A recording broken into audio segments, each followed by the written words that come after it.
नमो भगवते वासुदेवाय। जय श्री हरि। ओम नमः शिवाय। आप सभी का हमारे YouTube चैनल पर हार्दिक स्वागत है। आज सावन मास की अमावस्या तिथि है। इसे हरियाली अमावस्या के नाम से जाना जाता है। तो आज हम सुना रहे हैं हरियाली अमावस्या व्रत की पौराणिक कथा। एक समय की बात है, एक राजा महल में अपने परिवार के साथ सुखपूर्वक निवास किया करता था। उसका एक पुत्र था जिसकी शादी हो चुकी थी। राजा की पुत्र वधू ने एक दिन रसोई में मिठाई रखी हुई देखी तो वह सारी मिठाई खा गई। जब उससे पूछा गया कि सारी मिठाई कहाँ गई, तो उसने कहा, सारी मिठाई तो चूहे खा गए। पुत्रवधू की ये बात चूहों ने सुन ली और वे इस गलत आरोप को सुनकर अत्यंत क्रोधित हुए। इसके बाद उन्होंने राजा की बहू को सबक सिखाने का निश्चय कर लिया। कुछ दिनों के बाद महल में कुछ मेहमान आए। चूहों ने सोचा कि ये अच्छा मौका है राजा की पुत्र वधू को सबक सिखाने का। बदला लेने के लिए चूहों ने बहू की साड़ी चुराई और उसे जाकर अतिथि के कमरे में रख दी। जब सुबह सेवकों और अन्य लोगों ने उस साड़ी को वहां पर देखा तो लोग राजा की बहू के चरित्र के बारे में बात करने लगे। ये बात जंगल में आग की तरह पूरे गांव में फैल गई। जब ये बात राजा के कानों तक पहुंची तो उसने अपनी पुत्र वधू के चरित्र पर शक करते हुए उसे महल से निकाल दिया। राजा की बहू महल से निकलकर एक झोपड़ी में रहने लगी और नियमित रूप से पीपल के एक वृक्ष के नीचे दीपक जलाने लगी। इसके साथ ही वह पूजा करके गुड़ धानी का भोग लगाकर लोगों में प्रसाद वितरित करने लगी। इस प्रकार कुछ दिन बीत जाने के बाद एक दिन राजा उस पीपल के पेड़ के पास से गुजरे जहां उनकी बहू हमेशा दीपक जलाया करती थी। इस दौरान उनका ध्यान उस पेड़ के आसपास जगमगाती रोशनी पर गई। राजा इसे देखकर चकित रह गए। महल में वापस आने के बाद उन्होंने अपने सैनिकों से उस रोशनी के रहस्य का पता लगाने के लिए कहा। सैनिक राजा की बात मानकर उस पेड़ के पास चले गए। वहां पर उन्होंने देखा कि दीपक आपस में बात कर रहे थे। सभी दीपक अपनी अपनी कहानी बता रहे थे। तभी एक दीपक बोला, मैं राजा के महल से हूँ।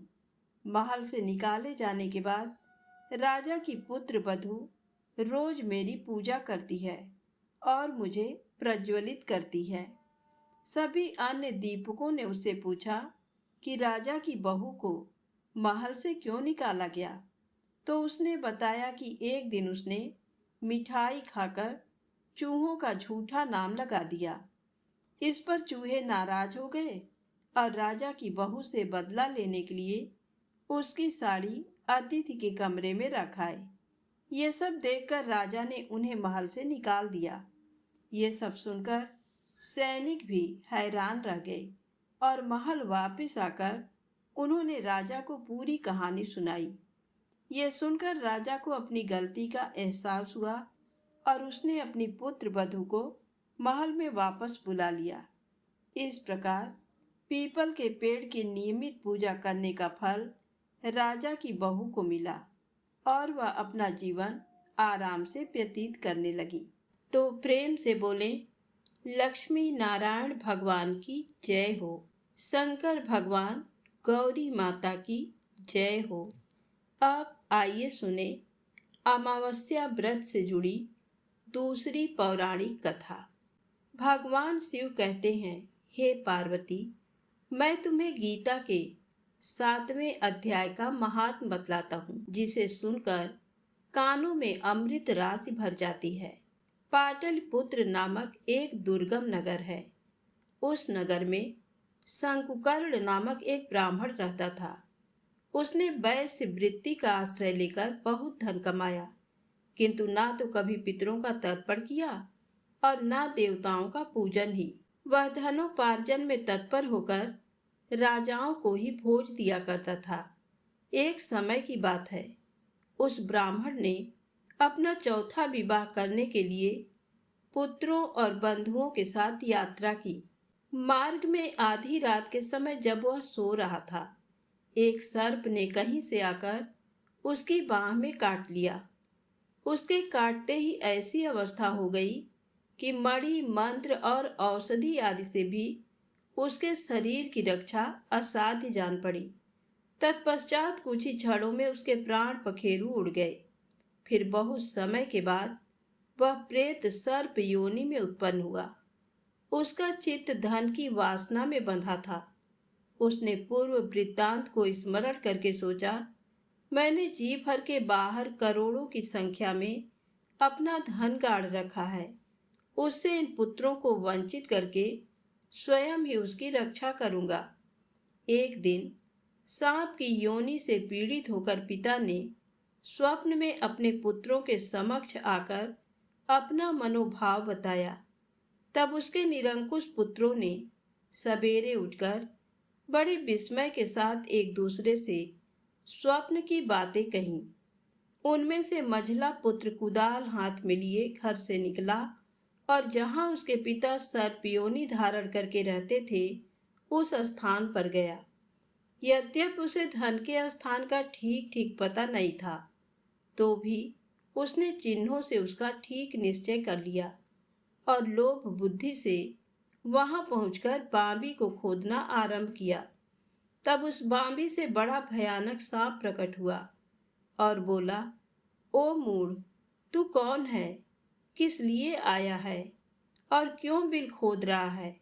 अथवा किसने तुझे भेजा है? ये सारी बातें मेरे सामने बता। पुत्र बोला, मैं आपका पुत्र हूँ। मेरा नाम शिव है। मैं रात्रि में देखे हुए स्वप्न से विस्मित होकर यहाँ का सुवर्ण लेने के कौतूहल से आया हूँ। पुत्र की ये लोक निंदित वाणी सुनकर वह सांप हंसता हुआ उच्च स्वर से इस प्रकार स्पष्ट वचन बोला, यदि तू मेरा पुत्र है तो मुझे शीघ्र ही बंधन से मुक्त कर। मैं पूर्व जन्म के गाड़े हुए धन के ही लिए सर्प योनि में उत्पन्न हुआ हूँ। पुत्र ने पूछा, पिताजी, आपकी मुक्ति कैसे होगी? इसका उपाय मुझे बताइए, क्योंकि मैं इस रात में सब लोगों को छोड़कर आपके पास आया हूँ। पिता ने कहा, बेटा, गीता के अमृतमय 7वें अध्याय को छोड़कर मुझे मुक्त करने में तीर्थ, दान, तप और ये भी सर्वथा समर्थ नहीं है। केवल गीता का 7वां अध्याय ही प्राणियों के जरा, मृत्यु आदि दुख को दूर करने वाला है। पुत्र, मेरे श्राद्ध के दिन 7वें अध्याय का पाठ करने वाले ब्राह्मण को श्रद्धा पूर्वक भोजन कराओ। इससे निस्संदेह मेरी मुक्ति हो जाएगी। वत्स, अपनी शक्ति के अनुसार पूर्ण श्रद्धा के साथ वेद विद्या में प्रवीण अन्य ब्राह्मणों को भी भोजन कराना। सर्पयोनि में पड़े हुए पिता के ये वचन सुनकर सभी पुत्रों ने उसकी आज्ञा के अनुसार तथा उससे भी अधिक किया। तब शंकुकर्ण ने अपने सर्प शरीर को त्याग कर दिव्य देह धारण किया और सारा धन पुत्रों के अधीन कर दिया। पिता ने करोड़ों की संख्या में जो धन बांट कर दिया था, उससे वे सदाचारी पुत्र बहुत प्रसन्न हुए। उनकी बुद्धि धर्म में लगी हुई थी, इसलिए उन्होंने बावली, कुआं, पोखरा, यज्ञ तथा देव मंदिर के लिए उस धन का उपयोग किया और अन्नशाला भी बनवाई। तत्पश्चात 7वें अध्याय का सदा जप करते हुए उन्होंने मोक्ष प्राप्त किया। हे पार्वती, ये तुम्हें 7वें अध्याय का महात्म बताया है, जिसके श्रवण मात्र से मानव सब पातकों से मुक्त हो जाता है। तो प्रेम से बोले, शंकर भगवान, पार्वती माता की जय हो। अब आइए सुने अमावस्या व्रत की अगली पौराणिक कथा। एक गांव में एक साहूकार रहता था। उसके 7 बेटे, 7 बहू और एक बेटी थी। बेटी की शादी नहीं हुई थी। साहूकार के घर एक जोगी रोजाना भिक्षा मांगने के लिए आता था। जब साहूकार के घर से कोई अन्य सदस्य उसको भिक्षा देने के लिए जाता था तो वह आशीर्वाद देते हुए भिक्षा लेकर लौट जाता। लेकिन जब साहूकार की बेटी भिक्षा देने के लिए जाती तो वह जोगी भिक्षा तो ले लेता, परंतु वह कहता कि बेटी तू सुहागन तो है, पर तेरे भाग्य में सुहाग नहीं लिखा, तेरे भाग्य में तो दुहाग लिखा है। तो ये बात सुनकर साहूकार की बेटी को बहुत ही दुख होता। वह सारा दिन सोचती रहती। धीरे धीरे वह शरीर से बिल्कुल कमजोर हो गई। तो एक दिन उसकी माँ ने पूछा कि बेटी, तुम इन दिनों में इतनी कमजोर क्यों दिखाई पड़ती हो? तुझे खाने पीने को अच्छा देती हूँ, तुम्हें कोई परेशानी है तो मुझे बताओ। तो इतना कहते ही साहूकार की बेटी तो रोने लगी और उसने अपनी माँ को बताया कि माँ, एक जोगी भिक्षा मांगने के लिए आता है, आप सभी उसे भिक्षा देते हैं तो वह भिक्षा लेकर चुपचाप चला जाता है, लेकिन जब मैं उसे भिक्षा देती हूँ तो वह कहता है कि बेटी तू सुहागन तो होगी, लेकिन तेरे नसीब में दुहाग लिखा है। तो उसकी माँ को ये बात सुनकर बहुत ही दुख हुआ। उसकी माँ ने कहा कि बेटा, कल जब वह जोगी आएगा तो तुम उसे भिक्षा डालने के लिए जाना। मैं छुपकर बैठ जाऊंगी, देखती हूँ कि वह क्या कहता है। तो उसकी बेटी ने कहा ठीक है। अगले दिन जब जोगी भिक्षा लेने के लिए आया तो साहूकार की पत्नी दरवाजे की ओट में खड़ी हो गई। जब साहूकार की बेटी उसे भिक्षा देने लगी तो जोगी ने वही बात फिर से बोला कि बेटी तू सुहागन तो होगी, लेकिन तेरे भाग्य में सुहागन का सुख नहीं लिखा। तो इतना कहते ही उस लड़की की माँ बाहर निकल आई और उस जोगी से बोली कि जोगी बाबा, हम एक तो तुम्हें भिक्षा देते हैं और ऊपर से तुम मेरी बेटी के लिए इस तरह से अपशब्द बोलते हो। तो जोगी बोला कि मैं गाली नहीं देता हूँ, मैं तो जो सच है वही बोलता हूँ, जो इसके भाग्य में लिखा है वही मैंने बताया है। तो साहूकार की पत्नी बोली कि हे जोगी बाबा, अगर तुम्हें ये पता है कि इसके भाग्य में दुहाग लिखा है तो तुम्हें ये भी पता होगा कि ये दुख दूर कैसे होगा, इसीलिए तुम्हें इसका उपाय भी बताना पड़ेगा। चाहे कितने भी कठिन उपाय हो, मैं अवश्य करूंगी। तुम मेरी बेटी के भाग्य से ये दुख दूर करने का उपाय मुझे बताओ। तो साहूकार की पत्नी की बात सुनकर जोगी बोला कि 7 समुंदर पार एक सोना धोबिन रहती है जो सोमवती अमावस्या का व्रत करती है। अगर वह अपने व्रत का फल इसको दे दे तो इसके दुखों का निवारण हो सकता है। अगर आपने ऐसा कुछ नहीं किया तो इसकी शादी तो होगी, लेकिन शादी होते ही इसके पति को सांप डस लेगा और उससे उसकी मौत हो जाएगी। तो जोगी बाबा की बात सुनकर साहूकार की पत्नी रोने लगी। तो जोगी बाबा तो इतना कहकर चला गया और साहूकार की पत्नी ने साहूकार को सारी बात बताई और उसी दिन सोमा धोबिन की तलाश में चली गई। चलते चलते वह एक घने जंगल में पहुंच गई।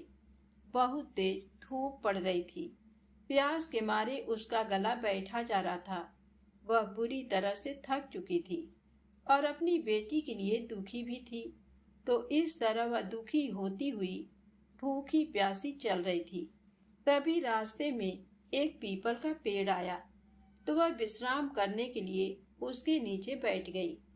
उसी पीपल के पेड़ में एक गरुड़ पक्षी का घोंसला था, जिसमें गरुड़ का एक छोटा सा बच्चा बैठा था।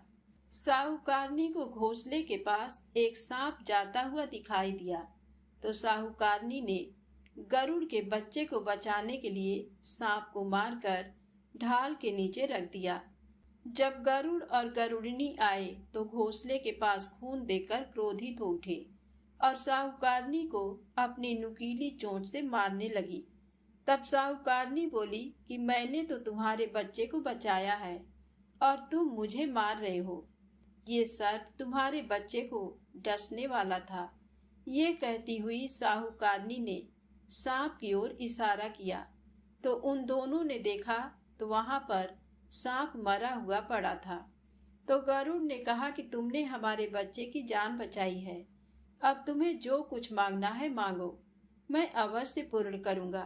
तो गरुड़ की बात सुनकर साहूकारनी बोली कि मुझे 7 समुंदर पार सोमा धोबिन रहती है, अगर तुम उसके घर छोड़ाओ तो आपकी बहुत ही मेहरबानी होगी। तो गरुड़ ने साहूकारनी को अपनी पीठ पर बैठाकर 7 समुंदर पार सोना धोबिन के घर पहुंचा दिया। वहां जाकर साहूकारनी ने सोचा कि सोना धोबिन को कैसे राजी करूं। अगर मैं उसे सीधे सीधे बोल दूंगी कि तुम्हारे अमावस्या व्रत का फल मेरी बेटी को दे दो, तो वह ऐसा बिल्कुल भी नहीं करेगी। मुझे कुछ ऐसा उपाय करना होगा जिसे वह खुशी खुशी अमावस्या व्रत का फल मेरी बेटी को दे दे, जिससे मेरी बेटी का जीवन संवर जाए। साहूकारनी वहीं बैठी बैठी यही सब कुछ सोच रही थी। तभी उसे सोना धोबिन के बहुओं के लड़ने की आवाज सुनाई दी। वह सारी की सारी घर के काम काज को लेकर लड़ाई कर रही थी और काम कोई भी नहीं करना चाहती थी। तो साहूकारनी सोचने लगी कि यही मौका है सोना धोबिन को खुश करने का। अब तो साहूकारनी ने जब सोमना धोबिन के बेटे बहू सारे सो जाते तो उनके घर का सारा काम करती, गायों को नहलाकर चारा डालती, घर की साफ सफाई करती, रसोई का काम करती, चौका बर्तन करती, आटा पीसती, कपड़े धोती, पानी भरती और सूर्योदय होने से पहले चली जाती। तो ये सब कुछ देखकर सोमा धोबिन बड़ी ही हैरान थी कि रोजाना लड़ने वाली मेरी बहुएं इतना प्रेम पूर्वक सूर्योदय से पहले काम कैसे कर लेती हैं। तो उसने अपने बहुओं को बुलाया और पूछा कि तुम में से कौन है जो सुबह जल्दी उठकर सारा काम कर लेती है। तो सारी बहुएं एक दूसरे की ओर देखने लगी और सोचने लगी कि ये सारा काम कौन कर रहा है। सारी की सारी एक दूसरे से पूछती तो सोमा धोबिन बोली कि तुम आजकल लड़ाई भी नहीं करती हो और काम भी सुबह होने से पहले कर लेती हो। तो सारी बहुएं एक दूसरे की ओर देखते हुए बोली कि सासू जी, काम तो हमें ही करना पड़ता है, चाहे हम लड़ाई करके करें या राजी मन से करें, इसलिए लड़ाई करने का क्या फायदा। तो सोना धोबिन ने सोचा कि जरूर दाल में काला है, आज देखा जाए कि कौन सी बहू काम करती है। तो वह पूरी रात सोई नहीं, निगरानी करती रही कि आज तो मैं पता लगाकर रहूंगी कि कौन सी बहू काम करती है। तो थोड़ी ही देर बाद किसी के आने की आहट सुनाई देती है। तो सोमा धोबिन देखती है कि कोई औरत बाहर से आती है और उसने घर का सारा काम किया और काम करके जब वह जाने लगी तो सोना धोबिन ने कहा कि तुम कौन हो और तुम्हारी ऐसी क्या जरूरत है जो तुम इतना काम करती हो। कितने दिन हो गए मुझे देखते हुए कि तुम रोजाना सुबह होने से पहले सारा काम करके चली जाती हो। आज तो तुम्हें मुझे बताना पड़ेगा कि तुम मेरे घर का सारा काम क्यों करती हो। तो सोना धोबिन के ऐसा कहते ही साहूकारनी उसके पैरों में गिर पड़ी और रोने लगी और कहने लगी कि जरूरत है तभी तो मैं इतना काम कर रही हूँ, पर पहले तुम मुझे वचन दो तभी मैं बताऊंगी, अन्यथा मैं आपको कुछ नहीं बताऊंगी। तो सोना धोबिन ने उसे वचन दे दिया और कहा कि अब तो बताओ। तो साहूकारनी रोते हुए कहने लगी कि मेरी बेटी के भाग्य में दुहाग लिखा है, अगर आप अपने अमावस्या व्रत का फल उसे दे देती तो मेरी बेटी का भी भाग्य संवर सकता है। ये कहते हुए साहूकारनी सोमा धोबिन को सारी बात बताई। तो सोमा धोबिन ने साहूकारनी की बात सुनकर अपनी बहुओं से कहा कि मैं तो साहूकारनी के साथ किसी काम से जा रही हूँ, अगर मेरे पीछे से किसी को कुछ हो जाता है तो उसका संस्कार मत करना, उसे तेल घी के कूप में डालकर छोड़ देना। मैं जल्द ही लौट आऊंगी। ऐसा कह सोमा धोबिन साहूकारनी के घर चली जाती है। साहूकारनी की बेटी का विवाह तय हो गया और जिस दिन विवाह होने वाला था, दूल्हा आकर फेरों के लिए बैठ जाता है तो सोना धोबिन दूल्हे के घुटनों के पास कच्चा करवा रखती है और उसमें दूध डालकर तांत का तार लेकर बैठ जाती है। थोड़ी ही देर बाद में वहां पर दूल्हे को डसने के लिए सांप आया तो सोना धोबिन ने करवा आगे रखा और तांत से बांध दिया। लेकिन जब ये सब दूल्हे ने देखा तो डर के मारे ही उसकी मृत्यु हो गई। तो सोना धोबिन ने अपने टीके में से रोली निकाली, मांग में से सिंदूर निकाला, आंख में से काजल निकाला और मेहंदी निकालकर छोटी अंगुली चीर कर छींटे मारे और बोली कि आज तक जितने भी मैंने अमावस्या के व्रत किए हैं, उन सभी व्रतों का फल मैं साहूकारनी की बेटी को देती हूँ और आगे जो मैं व्रत करूंगी वह फल मेरे बेटे और मेरे पति को लगे। तो सोना धोबिन के इस तरह संकल्प करते ही दूल्हा फिर से जीवित हो गया और साहूकारनी की बेटी का बड़ी ही धूमधाम से विवाह हुआ। उसकी विदाई होने के बाद में सोना धोबिन अपने घर को जाने लगी तो साहूकारनी बोली कि तुमने मेरे जमाई को नया जीवन दान दिया है, इसीलिए तुम कुछ भी मांगो, मेरे सामर्थ्य अनुसार होगा वह मैं सब कुछ तुम्हें दूंगी। वह बोली कि मुझे तो कुछ नहीं चाहिए, मुझे तो सिर्फ एक हांडी दे दो। तो वह हांडी लेकर चली जाती है। तो चलते चलते रास्ते में ही अमावस्या का व्रत आ जाता है तो वह हांडी का 108 परिक्रमा लगाकर पीपल के पेड़ के नीचे दबाकर घर आ जाती है। घर आकर देखती है कि उसके पति की तो मृत्यु हो गई है और वह तेल और घी के कूप में पड़ा है। तब वह अपने टीके में से रोली निकालती है, मांग में से सिंदूर निकालकर, आंखों में से काजल निकालकर और मेहंदी के साथ चिट अंगुली से छींटे देती है और कहती है कि रास्ते में जो मैंने सोमवती अमावस्या का व्रत किया है उसका फल मेरे पति को लगे। तो उसके इस तरह कहते ही उसका पति उठकर बैठ जाता है। उसी समय उनके घर ज्योतिष आया हुआ था। वह बोला कि जजमान, अमावस्या का मेरा क्या है, क्योंकि सोना धोबिन हर अमावस्या को ब्राह्मण को दक्षिणा देती थी, इसीलिए वह भी दक्षिणा मांग रहा था।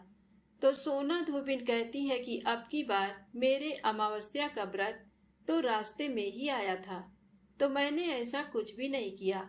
जो कुछ किया था वह सब पीपल के पेड़ के नीचे ही गाड़ दिया।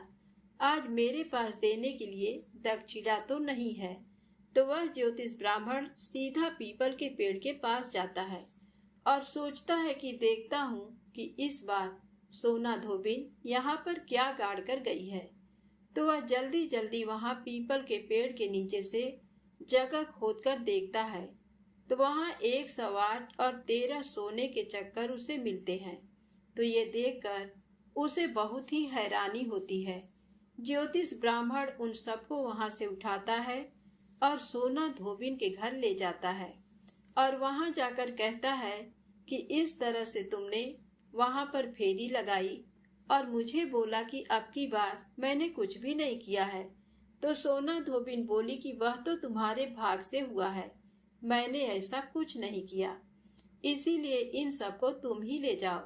तो सोना धोबिन की बात सुनकर ब्राह्मण कहता है कि मेरा तो इसमें चौथा हिस्सा है, बाकी तो सब तुम्हारा है, आपका मन हो आप उसे दे देना, पर मैं तो चौथा हिस्सा ही लेकर जाऊंगा। तो इस तरह अमावस्या के व्रत का चमत्कार देखकर सारी नगरी में ढिंढोरा पिटवाया कि हर व्यक्ति अमावस्या का व्रत करे। हे अमावस्या माता, जैसा साहूकार की बेटी को सुहाग दिया वैसा सबको देना। सुहागिन स्त्रियों के सुहाग की हमेशा रक्षा करना, अखंड सौभाग्य का आशीर्वाद देना, सुख समृद्धि बनाए रखना। जो भी इस कथा को श्रद्धा भाव से सुने और हुंकारा भरे उसके जीवन से सारी मुसीबतों को दूर करना।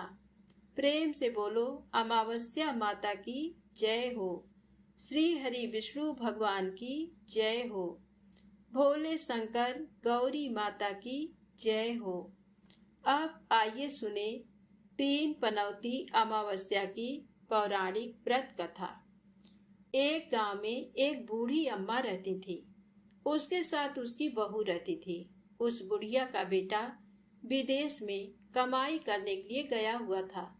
सास और बहू बहुत ही अच्छी थी।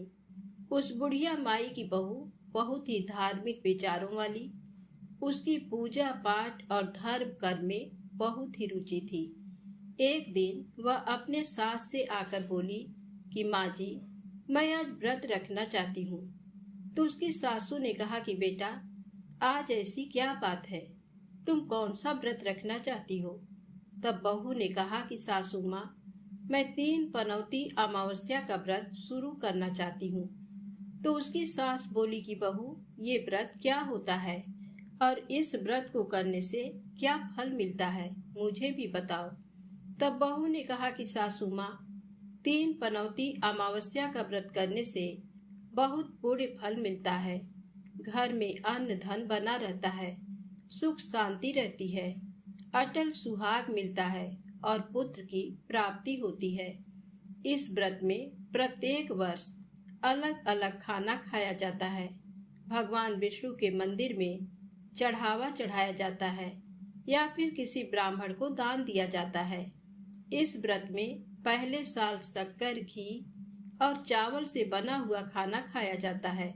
जब पहले साल की 12 अमावस्या का व्रत पूरा हो जाए तो 1.25 किलो चावल, 1 कटोरी घी तथा 1 कटोरी शक्कर किसी ब्राह्मण को दान दिया जाता है। दूसरे साल जौ, घी और शक्कर से बना हुआ खाना खाया जाता है। जब दूसरे साल की 12 अमावस्या पूरी हो जाए तो 1.25 किलो जौ, 1 कटोरी घी और 1 कटोरी शक्कर किसी मंदिर में या फिर किसी ब्राह्मण को दान देना होता है। और तीसरे साल गुड़, तिल और घी से बने हुए व्यंजन खाने चाहिए और इसी तरह तीसरे साल का दान किया जाता है। इसे 3 पनौती अमावस्या कहा जाता है। लेकिन इसका ये नियम है कि अगर हम एक बार संकल्प ले लेते हैं तो इसे पूरा करना जरूरी होता है। इन व्रतों को बीच में नहीं छोड़ा जाता। तो व्रत का सारा विधान जानकर उसकी सासू ने कहा कि बेटा, मेरी तो उम्र हो गई है, लेकिन तुम इस व्रत को श्रद्धा पूर्वक करो। तो अपने सास की आज्ञा पाकर बहू बड़ी खुशी से अमावस्या का व्रत शुरू कर देती है। उसके तीसरे साल के व्रत पूरे होने वाले होते हैं तो बहू का एक दिन अमावस्या का व्रत था और सास बहू दोनों मंदिर पर गई थी। उस दिन मंदिर पर भोज का आयोजन किया गया था। तो बहू ने किसी के कहने पर वहां पर रोटी खा ली और अपना व्रत भंग कर लिया। इससे अमावस्या माता नाराज हो गई, जिससे सास बहू में रोजाना आए दिन झगड़े होने लगे। जो सास बहू इतने प्यार से रहती थी, उनके बीच में रोजाना जोर जोर से लड़ाइयाँ होने लगी। ये सब देखकर गांव वाले भी हैरान हो गए कि ये सब क्या हो गया। एक दिन सास बहू की लड़ाई बढ़ते बढ़ते इतनी बढ़ गई कि मरने मारने की नौबत आ गई। तभी अड़ोस पड़ोस के लोग वहां पर इकट्ठे हो गए और बुढ़िया माई से पूछने लगे कि क्या बात हो गई, तुम दोनों के बीच रोजाना इस तरह से झगड़ा क्यों होता है। तो वह बुढ़िया माई बोली कि ये जब से मेरे घर में बहू बनकर आई है, तब से हमारे घर की तो लक्ष्मी ही चली गई हैं। ये हमारे लिए बिल्कुल भी शुभ नहीं है। लेकिन ये इस बात को मानने के लिए तैयार नहीं है। तो सास की बात सुनकर बहू बोली कि माँ जी, मेरे आने से आपके घर की लक्ष्मी चली गई हैं, तो आप ही बताओ कि आपकी लक्ष्मी कहाँ गई हैं और मुझे कहाँ मिलेंगी। मैं तुम्हारी लक्ष्मी को जरूर लेकर आऊंगी। तो सास ने कहा कि लक्ष्मी जी तुमको समुंदर के बीच में भगवान विष्णु के पैर दबाते हुए मिलेंगी। तो बहू बोली कि जब तक मैं आपकी लक्ष्मी को लेकर नहीं आऊंगी तब तक इस घर में पैर भी नहीं रखूंगी। इतना कहकर बहू लक्ष्मी की खोज में घर छोड़कर निकल जाती है और जाने अनजाने रास्तों पर चलती ही जाती है। तो रास्ते में उसे एक गाय मिलती है। वह बहू से पूछती है कि आप कहाँ जा रही हो। तो बहू कहती है कि हे गौ माता, मेरी सासू माँ मुझे कहती हैं कि मेरे आने से उनके घर में अन्न धन की कमी हो गई है और उनके घर के लक्ष्मी चली गई हैं, तो मैं लक्ष्मी को लेने जा रही हूँ। तो गौ माता कहती है कि बेटी, अगर तुम जा रही हो, अगर तुम्हें लक्ष्मी माता और भगवान मिले तो मेरे बारे में भी पूछ लेना। तो बहू बोलती है कि ठीक है गौ माता, बताओ मैं आपके बारे में क्या पूछूं। तो गौ माता कहती हैं कि मेरा जब भी बछड़ा होता है तो वह मर जाता है, जिंदा नहीं रहता। तुम भगवान से पूछना कि मेरे साथ ऐसा क्यों हो रहा है। मैंने ऐसे कौन से कर्म किए हैं जिसकी सजा मुझे इस तरह से मिल रही है। तो गौ माता का सारा दुख जानकर बहू कहती है कि गौ माता, मैं आपके बारे में जरूर पूछूंगी। इतना कहकर बहू आगे बढ़ जाती है। चलते चलते फिर उसे आगे एक घोड़ी मिलती है जिसके गले में एक घंटी बंधी हुई होती है, जिसके कारण वह बहुत ही दुखी रहती है। तो घोड़ी भी इसी तरह सवाल करती है कि बेटी, तुम कहाँ जा रही हो और किस लिए जा रही हो। तो बहू कहती है कि मैं भगवान को ढूंढने के लिए जा रही हूँ। तो वह घोड़ी कहती है कि बेटी, तू मेरे भी दुख का निवारण जरूर पूछना। तब बहू कहती है कि जरूर पूछूंगी। ये कहकर बहू आगे बढ़ती है। आगे जाते जाते बहू को एक अंधा और बहरा बुजुर्ग मिलते हैं जो रास्ते के बीचों बीच बैठे होते हैं। तो बहू सोचती है कि बेचारा रास्ते के बीच में बैठा है, इसे चोट न लग जाए। तो वह पास जाकर कहती है कि बाबा उठो, सड़क के किनारे पर बैठ जाओ, लो मैं तुम्हारी मदद करती हूँ।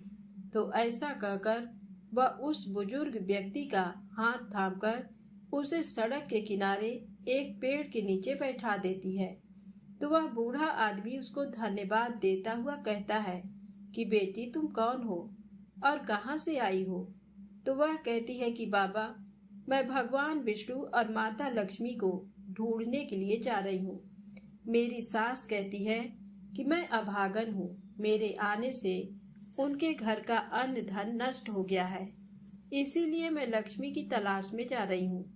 तो वह बूढ़ा बाबा कहता है कि बेटी, एक काम करना, अगर तुम्हें भगवान मिले तो मेरे बारे में भी पूछना कि मैंने ऐसे कौन से कर्म किए थे जिसके कारण मैं अंधा हो गया हूँ। तो वह कहती है कि ठीक है बाबा, मैं आपका सवाल भी पूछ लूंगी।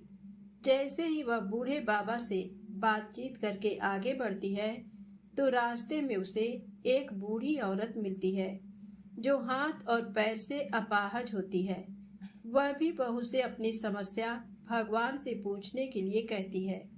तो बहू उसकी समस्या को भी पूछने के लिए तैयार हो जाती है और आगे चली जाती है।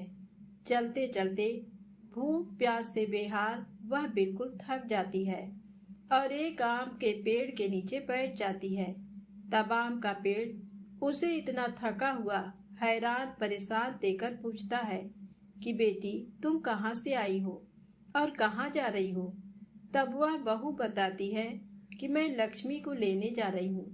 तब वह पेड़ कहता है कि मेरी समस्या भी लक्ष्मी माता से पूछ लेना कि मेरे पेड़ पर आम खट्टे क्यों लगते हैं। तो बहू ने कहा ठीक है। आगे चलते चलते बहू को एक तलाई मिलती है। तो वह भी बहू से कहती है कि बेटा, तुम भगवान से पूछना कि मेरी तलाई का पानी इतना मैला क्यों है। मेरी तलाई का पानी कोई भी मनुष्य नहीं पीता। तो बहू कहती है कि जरूर पूछूंगी। इतना कहकर वह आगे बढ़ जाती है।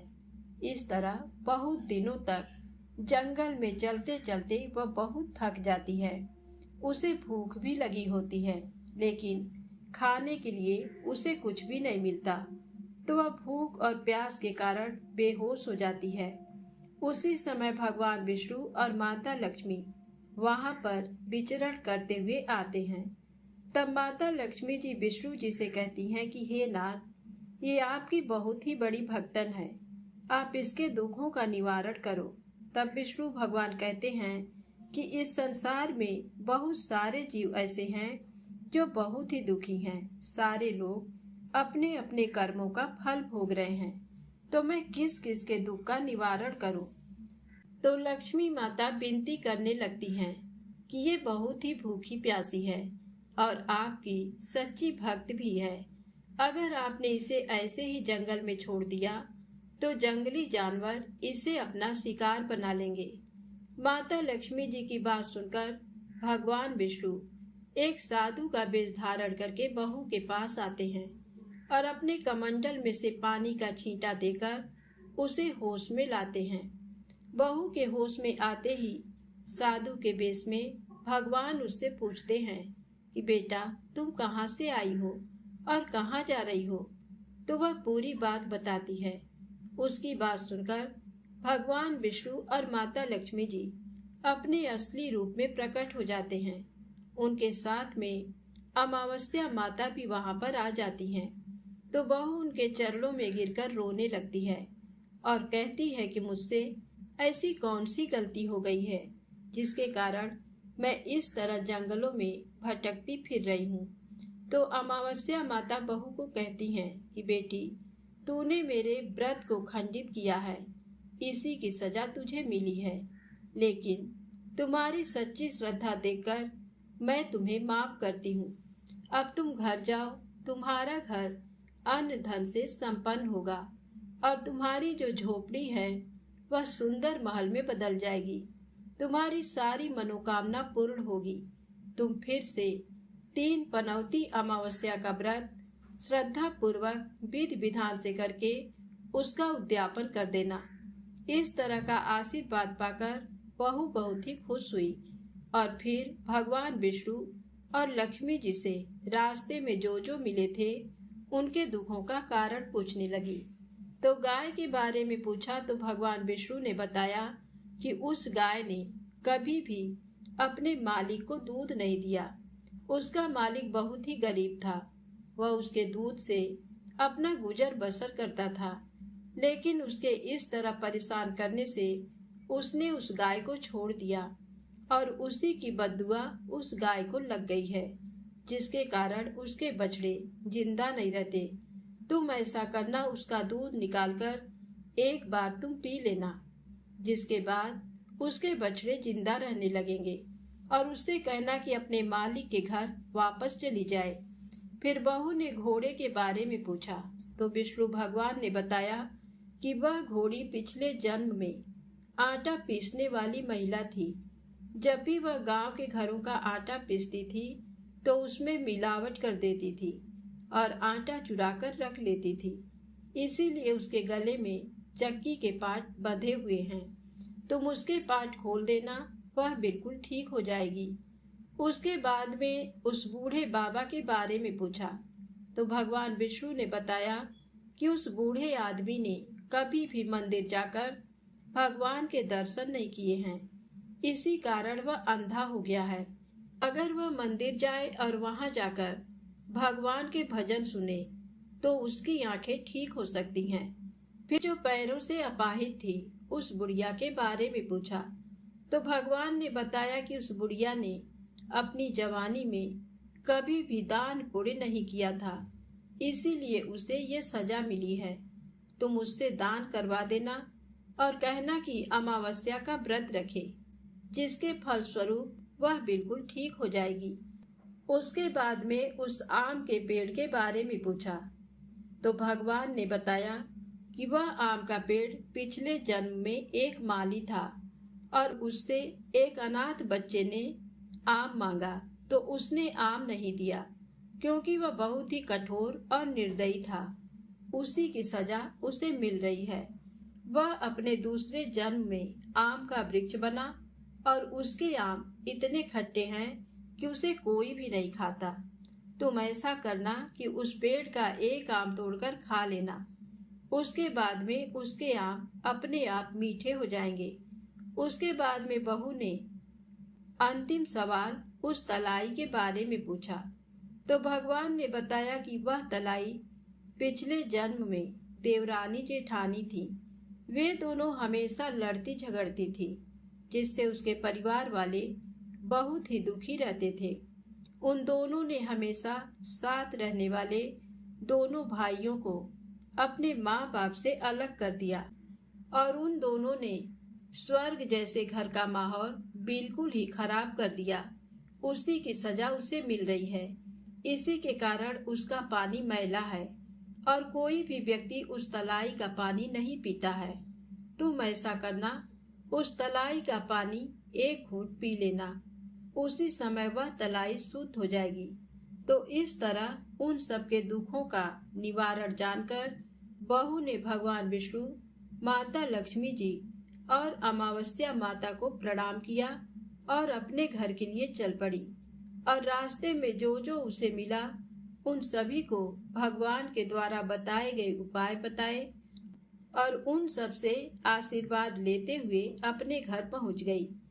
जैसे ही वह अपने घर पहुंची तो वहां पर जाकर देखती है कि झोपड़ी की जगह बहुत ही सुंदर महल खड़ा था। पूरे घर में अन्न धन भरा था और उसकी सास बड़ी ही बेसब्री से अपनी बहू का इंतजार कर रही थी। जैसे ही बहू ने अपनी सास को देखा तो खुशी के मारे उनसे लिपट गई और कहने लगी कि सासू माँ, आपने सच ही कहा था कि मैं आपके लिए शुभ नहीं हूँ। मेरे आने से आपके घर की लक्ष्मी चली गई और मेरे जाने से आपके घर में लक्ष्मी आ गई हैं। अब मैंने आपके घर की लक्ष्मी ला दी है, अब मैं फिर से जा रही हूँ। तब सासू माँ कहती हैं कि बेटा, तुम ये क्या कह रही हो? तुम्हारी 3 पनौती अमावस्या का फल ही हमें मिला है। तुम यहीं पर रहोगी, मेरे साथ रहोगी, कहीं भी नहीं जाओगी। तो दोनों सास बहू खुशी खुशी रहने लगी और फिर से 3 पनौती अमावस्या का व्रत शुरू करके बहू बड़ी ही श्रद्धा भाव से व्रत रखने लगी। तो अमावस्या माता के आशीर्वाद से उसका पति भी एक दिन विदेश से लौट आया और घर में इतना सारा अन्न धन देकर उसने अपनी माँ से पूछा कि माँ, आपने ऐसा क्या किया जो तुम्हारे पास इतना धन हो गया? मैंने तो सालों तक विदेश में कमाई करने के बाद भी इतना धन नहीं कमा पाया। उसकी माँ बोली कि बेटा, ये तो तुम्हारी बहू की अमावस्या व्रत का फल मिला है हमें। तो वह ये जानकर बहुत ही खुश हुआ। 1 साल बाद उनके घर में सुंदर पुत्र ने जन्म लिया। इस तरह से उस घर के सारे लोग सुखी और संपन्न हो गए। तो प्रेम से बोलो, अमावस्या माता की जय हो, विष्णु भगवान की जय, लक्ष्मी माता की जय। ओम नमः शिवाय। अब आइए सुने लपसी और तपसी की कहानी। इस कहानी को हर व्रत कथा के अंत में अवश्य ही सुननी चाहिए। एक लपसी था, एक तपसी था। तपसी हमेशा भगवान की तपस्या करता था, लेकिन उसे चोरी करने की आदत थी। लपसी हमेशा 1.25 सेर की लापसी बनाता और पहले भगवान को भोग लगाता, उसके बाद में स्वयं भोजन करता। दोनों भाइयों का यही नियम था। तो एक दिन किसी बात को लेकर दोनों में कहा सुनी हो गई। तो तपसी बोला कि मैं रोजाना भगवान की तपस्या करता हूँ, इसलिए मैं बड़ा हूँ। तो लपसी बोला कि मैं रोज भगवान को 1.25 सेर की लापसी का भोग लगाता हूँ, इसलिए मैं बड़ा हूँ। ऐसा कहते हुए दोनों जोर जोर से लड़ने लगे। तभी वहां से नारद जी गुजर रहे थे। दोनों को लड़ता हुआ देखकर वहां आए और उनसे पूछा कि तुम दोनों लड़ क्यों रहे हो? तो दोनों ने अपने आप को बड़ा बताया और साथ में बड़ा होने का कारण भी बताया। तो नारद जी बोले कि मैं तुम्हारा फैसला कर दूंगा, कल आऊंगा, बता दूंगा कि कौन बड़ा है। दूसरे दिन लपसी और तपसी नहाकर अपनी रोज की भक्ति करने आए। तो नारद जी ने छुपकर 1.25 करोड़ की एक एक अंगूठी उन दोनों के आगे रख दी। जैसे ही भक्ति करते हुए तपसी की नजर उस अंगूठी पर पड़ी तो उसने चुपचाप से उठाई और अपनी पैर के नीचे दबा ली। लपसी की नजर अंगूठी पर पड़ी, लेकिन उसने ध्यान नहीं दिया। उसने पहले भगवान को भोग लगाया और फिर स्वयं भोजन करने के लिए बैठ गया। थोड़ी देर बाद नारद जी सामने आए तो दोनों ने पूछा कि अब बताओ हम में से कौन बड़ा है। तो नारद जी ने तपसी से खड़ा होने के लिए कहा तो वह खड़ा हुआ तो उसके पैर के नीचे दबी हुई अंगूठी दिखाई दी। तो नारद जी ने तपसी से कहा, तपस्या तो तुम करते हो, इतनी तपस्या करने के बाद भी तुम्हारी चोरी करने की आदत नहीं गई। ये अंगूठी मैंने ही तुम दोनों के आगे रखी थी। मैं ये देखना चाहता था कि तुम दोनों में से किसके मन में लालच है। तो तूने तो अंगूठी दिखाई पड़ते ही झट से अपने पैर के नीचे दबा ली, लेकिन लपसी का ध्यान अंगूठी पर जाने के बाद भी लपसी ने अंगूठी को नहीं उठाया और ना ही ध्यान किया। उसने सिर्फ अपने भगवान जी में ही ध्यान रखा, उन्हें भोग लगाया और बाद में स्वयं भोजन करने लगा। इसीलिए लपसी बड़ा है और तुम्हें तुम्हारी तपस्या का कोई भी फल नहीं मिलने वाला है। जितनी चाहे मर्जी तुम तपस्या कर लो, तुम्हें इसका कोई भी फल नहीं मिलेगा। तो तपसी को यह सुनकर बहुत ही दुख हुआ और वह शर्मिंदा होकर नारद जी से माफी मांगने लगा और कहने लगा कि आज तक की मेरी गलती माफ करो और मुझे बताओ कि मुझे मेरी तपस्या का फल कैसे मिलेगा। आज के बाद कभी भी चोरी नहीं करूंगा। तो नारद जी ने कहा कि यदि कोई गाय और कुत्ते की रोटी नहीं बनाएगा तो उसका फल तुझे मिलेगा। यदि कोई आदमी ब्राह्मण को भोजन करवाकर उसे दक्षिणा नहीं देगा तो उसका फल भी तुझे ही मिलेगा। अगर किसी को सूट, साड़ी, ब्लाउज अगर हम देते हैं, उसके ऊपर भेंट स्वरूप कुछ रुपए नहीं देंगे तो उसका फल भी तुझे ही मिलेगा। अगर कोई व्यक्ति दिए से दिया जलाए तो उसका फल भी तुझे ही मिलेगा। अगर कोई औरत आंगन लीपकर चौका नहीं लीपेगी तो उसका फल भी तुझे ही मिलेगा। यदि कोई व्रत कथा में सारी कहानी सुन ले लेकिन तुम्हारी कहानी ना सुने तो उसका फल भी तुझे ही मिलेगा। उसी दिन से हर व्रत कथा और कहानी के साथ लपसी तपसी की कहानी कही और सुनी जाती है और कथा सुनने के बाद में कहना चाहिए कि लपसी का फल लपसी को मिले, तपसी का फल तपसी को मिले और हमारी कहानी का और हमारे व्रत का फल हमें मिले। तो प्रेम से बोले लक्ष्मी नारायण भगवान की जय हो। यदि आपको ये कथाएं अच्छी लगी हो तो कृपया लाइक अवश्य करें, चैनल को सब्सक्राइब करें, शेयर करें। जय माता दी, जय भोलेनाथ।